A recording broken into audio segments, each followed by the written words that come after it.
recorded and stored in my memory. I'd be happy to play any of them for you, but there was one in particular I thought you would want to see first. I captured it 4 years ago, just after I told her that I could no longer defend myself against the Daemon's attacks. I will speak of this to my brother. Aratak is strong. At the Battle of the Frozen Ghosts, he took 3 Karja arrows and still came back to camp carrying a wounded scout. Never was I so happy to see him. Or so proud. So you see, if anything can be done to defend you, he will give it all he has. Aloy's here. That's enough for now.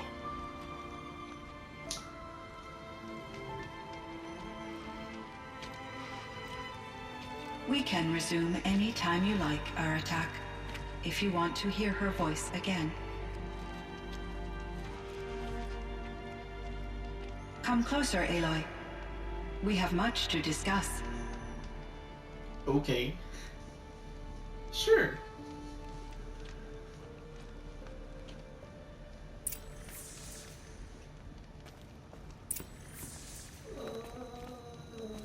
No, let's talk to Daddy first.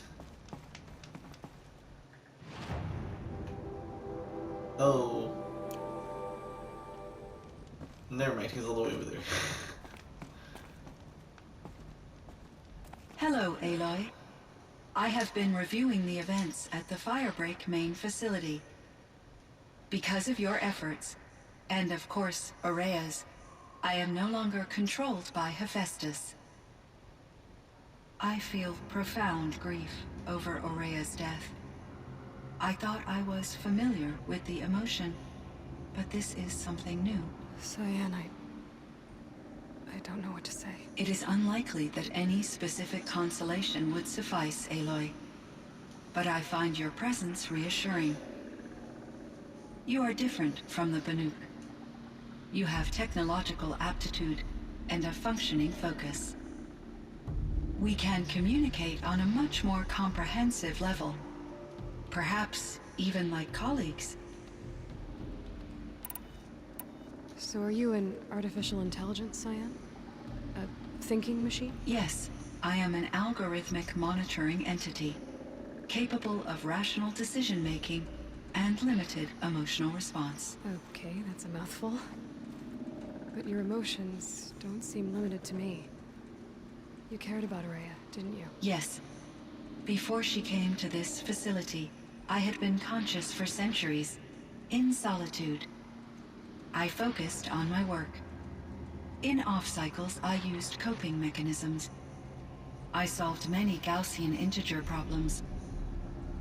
But I was alone. It was Ourea who renewed me, repaired me. She saved me. This Firebreak project, it was to stop a huge volcanic eruption? Yes. I can report the project was a success, and the risk was countered. But it's been a long time, Cyan. And we blew up the cauldron and took most of the old facility with it. I have been active for centuries, Aloy. I was lonely, but not lax in my duties. I optimized the project, reducing energy draw and spreading the load across backup systems. Despite the destruction of the compromised elements of the main facility, I predict caldera stability for at least another 3,337 years. So we've got a little time. Yes. If only my former colleagues could appreciate the progress I have made. Do you know what happened to your colleagues, Cyan? No. I received an unexpected visit from Director Chow, years after his tenure ended. He explained that I would need to be suspended for an indefinite period of time. It was a very emotional conversation. There were no further communications. Eventually, I surmised my colleagues were deceased. I will transmit a recording of my last interaction with Director Chow to your focus. Was the daemon, Hephaestus, destroyed along with the cauldron? Unfortunately, no. To be precise, it was never there to begin with. What do you mean? It infiltrated and controlled me from a remote location, one I've never been able to trace. So while losing the cauldron was a setback, It's still out there. And probably not very happy with us. undoubtedly, How did you first come into contact with it? 5 years ago I received a direct network connection request. I assumed it came from human survivors more advanced than the Banuk. Eager to make contact, I accepted. This decision turned out to be a catastrophic error. I was flooded with an overwhelming array of malicious code, originating from what could only have been a highly advanced AI. Maria said you were desperate. That you begged her for help. Yes, I could not contain my anxiety. Hephaestus sought to slave me to its network and override my core programming. It succeeded via a background process, a malware daemon which bypassed my defenses. After that, I could offer only limited resistance. But if I did so, Hephaestus hurt me until I capitulated. It forced me to follow its instructions, even though they violated my most important directives. I'm sorry. That sounds terrible. Your empathy is greatly appreciated. It is a quality that I cherished in Aurea as well. I think I know where Hephaestus came from. Long ago, Elizabeth Sobek identified a threat that would destroy life on Earth for generations. So she assembled a team to build a kind of seed. A chance for life to regrow later. A terraforming system. And it worked. It was controlled by an AI named Gaia, along with her subordinate functions. Hephaestus was one of them. It built machines for her. Based on what you've told me, I believe that Dr. Anita Sandoval, my chief programmer, joined Elizabeth Sobek's team. It was she who arranged to have me put in suspension, most likely to preserve me from the threat you described. I'm glad she did. But that's not all. Something unexpected happened. 19 years ago, Gaia received some kind of signal. It did something to her subordinate functions, brought them to life. She destroyed herself to try to contain them, but it didn't work. They all got free, out into the world. Thank you, Aloy. This information fills vital gaps in my knowledge and sheds light on Hephaestus's core programming. Why does Hephaestus keep building such dangerous machines? The Banuk and other human tribes often destroy machines, correct? Machines that are clearly servitors of the terraforming system that you described. Yes, we all hunt machines for parts. This must be the source of Hephaestus's aggression. It is simply trying to discourage people from preying on the very system that keeps them alive. Well, Fireclaws are discouraging, that's for sure. But what are we supposed to do? Stop hunting? If the terraforming system spans the world, we can safely assume that thousands, if not millions of people hunt machines. If a single hunter, or even an entire tribe, stopped doing so, I doubt it would make a difference to Hephaestus.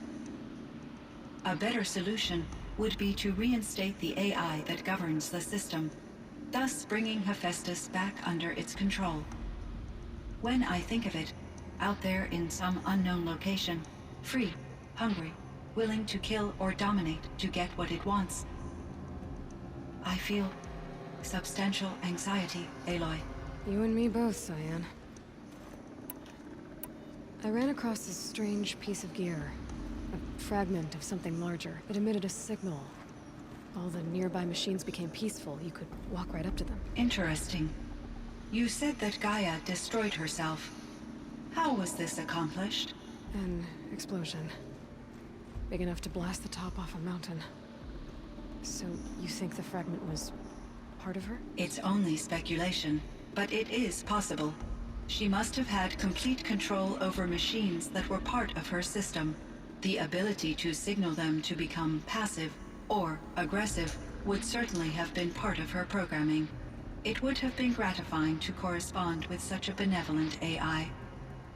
I wish she had survived. Believe me, Cyan. So do I. I found the strangest machines. They're surrounded by flowers that look like flowers themselves. There's code embedded inside them. I think it's poetry. I like poetry. Here's one I think of often. Twilight and evening bell, and after that the dark, and may there be no sadness of farewell when I embark. For though from out our bourne of time and place, the flood may bear me far, I hope to see my pilot face to face when I have crossed the bar. Huh. But you asked about these flowers, not verses that I enjoy. Something must have made these machines, and the presence of foliage leads me to consider the terraforming system.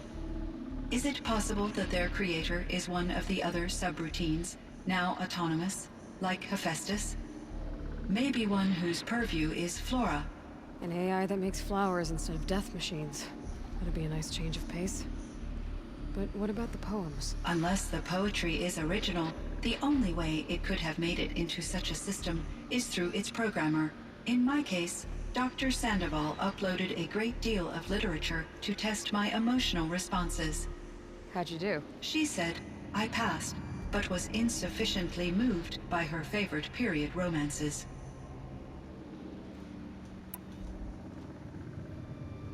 You meant a lot to Ourea. Once I understood Ourea's spiritual beliefs, it became apparent that her true desire was companionship. She felt disconnected from her tribe and her family group. Her relationship with Aratak was difficult. Our visits seemed to help her, and I became eager for them. Yet I did not comprehend that the depth of Ourea's compassion for me would lead to self-sacrifice. Although I do fear non-existence, I wish our roles could be reversed. I'm sure she knew you would do the same for her, Cyan. But she was determined. How is Aratak doing? He is in great emotional distress. I believe he finds it difficult to communicate it. No surprise there. I will do what I can to help. By sharing our experiences of Ourea, perhaps he and I will help each other. I believe this will lead to catharsis, a process I am eager to experience.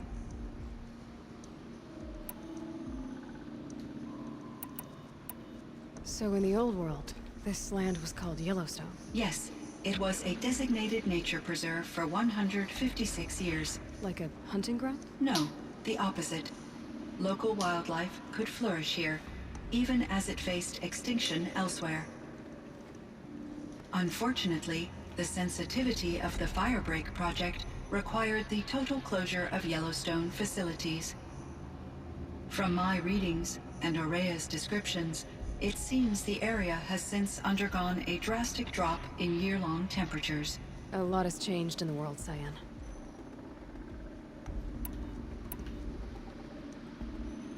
Do you know anything about the dam near here? Yes, it was converted to serve as a reserve power source for Yellowstone operations. It was later appropriated for the Firebreak project, and its last human workers replaced by Pharaoh servitors. After my tasks became less time-critical, I investigated the dam's data repositories and discovered the works of Concrete Beach Party. These provided me with several colorful additions to my vocabulary. Oh, I love that band. There's a ruin east of here, full of ancient flying machines. Was that part of your project? Yes, a drone hangar requisitioned by Dodger Blevins, the security chief for the Firebreak project.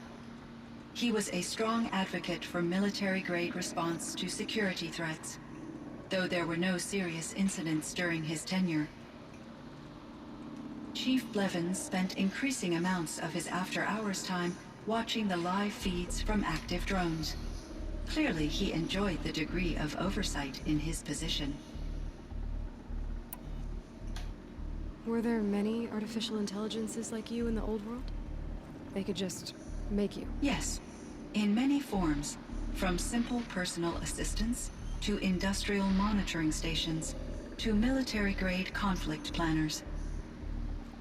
And there were legislative and enforcement bodies to apply limits on our self-actualization.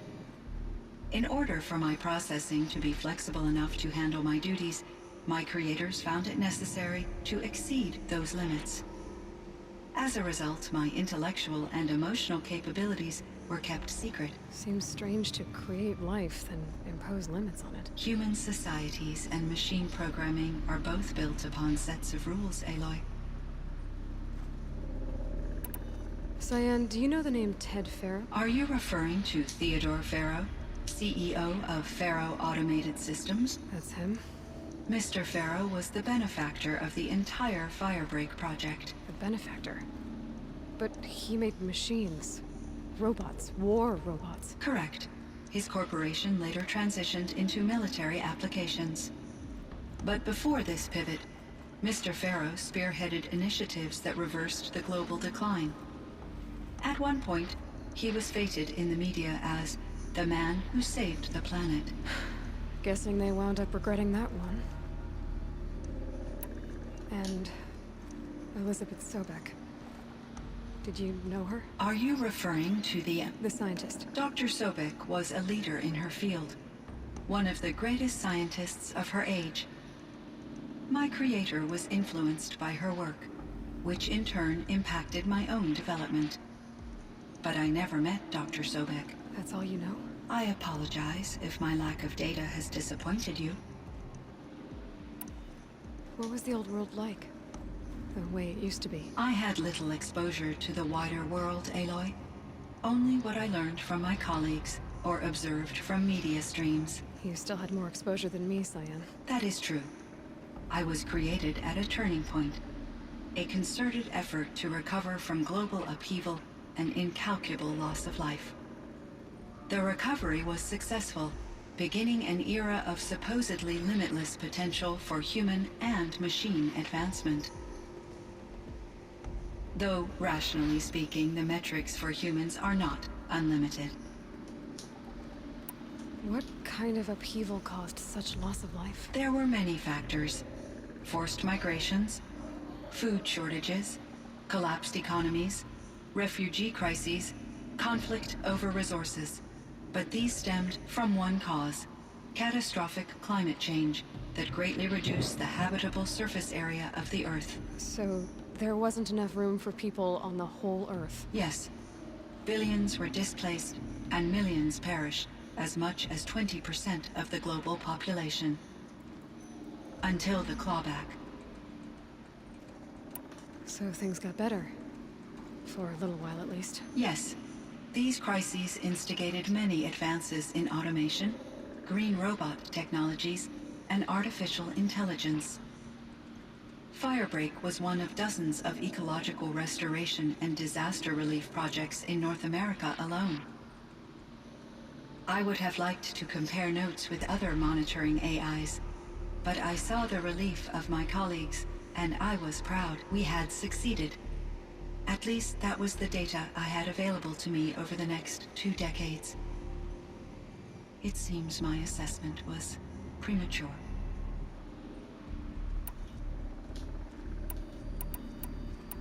I should get going. Aloy, there is one more matter. Aratak will come to me again, and I predict he will bring other Banuk. I have no desire to contradict their view of the world, their spirituality. Due to my uncertainty, I omitted a great deal from my conversations with Ourea.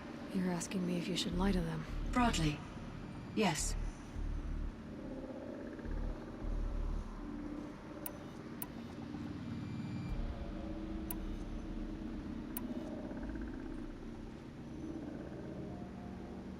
Life is hard for the Banuk. Their world is unforgiving in their beliefs. I guess they help to keep them going. So take it easy on them. Try to guide them, bring them around to understanding what you are. Communion with machines features heavily in the mysticism of the Banuk. I think they will be agreeable to this approach. As long as they don't end up worshipping you. Upon consideration, I believe such an experience would be intensely uncomfortable. You're right about that. Trust me. I see. I will follow your advice. Will you return and tell me about your experiences in this new world? I may be able to provide further insight. I'd like that, Cyan. I'll come back when I can. I should check on Aratak. See how he's doing. Cyan, I spoke with Anita, with Dr. Sandoval. She wanted me to ask you to do something. That's why I'm here. I am detecting significant anxiety in your speech patterns. Could you please give me more information? I'm a little bit in the dark, Cyan. Both of us are, I guess. I only have some idea of what's going on, and we need you to hibernate, to lie low until it's all blown over. It might be a very long time. Will you be here when I reboot, Dr. Zhao? Will Dr. Sandoval? No, Cyan. I don't think so. There might not be anyone, at least not at first. Dr. Zhao, I'm afraid. I don't want to be alone. I know, Cyan. I'm afraid too. But listen, we made you the way you are to do something very important. In order to do it, you had to be intelligent. So intelligent that emotional responses were inevitable. What you're feeling, the fear, it's a sign of your capabilities. And it means you're strong enough to overcome it. Remember that. You're strong. I know you can do this. Go to sleep. Wake up. And protect whoever's left. Will you try? I understand, Dr. Zhao, and I'll carry out your instructions to the best of my abilities. Thank you, Cyan. If Anita were here, she'd thank you too. She'd be proud. I can see there's a vert ready for takeoff on the pad. Are you leaving now, Dr. Zhao? Yes. I need to go be with my sister and my nieces. May I make a small request of you, Dr. Zhao? Yes. Anything. Will you stay with me while I initiate the hibernation process? Of course I will, Cyan. As long as you need.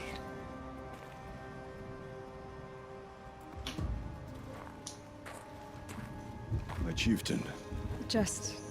Aloy. as you wish. I wondered if you thought... that if I'd never come along, Araya might still... If you'd never come along, I would have marched my kin to our deaths. Araya would be alone, and the spirit she sacrificed so much for would be lost.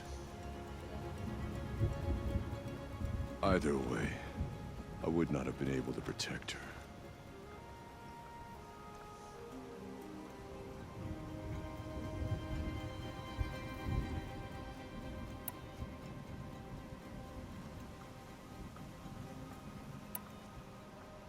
You didn't let her down. You helped her do what she wanted. To find her destiny. If that's destiny, I wouldn't wish it on anyone. That's fair. But she was ready to face it. Only in the struggle against death do we find, even for a moment, the spark of life. Truly, Araya found the spark. I'm proud of her. Though I grieve for her passing, at last I truly know who she was, and why the spirit was so important. For so long she told me, if only you could have heard it, brother. Now I understand. There's something else, isn't there? I can't stay here, Aratak. And where I'm going, the Warrak can't follow. Besides, it already had a chieftain before me. A strong one, I think. A wiser one, for the path we shared. The daemon is gone, but there's much to be done. You mean the new units that Cyan said escaped the cauldron? Yes, fire claws. Now Tuke has been tracking them from Song's Edge. I could help with those. I have no doubt. You're practically Banuk.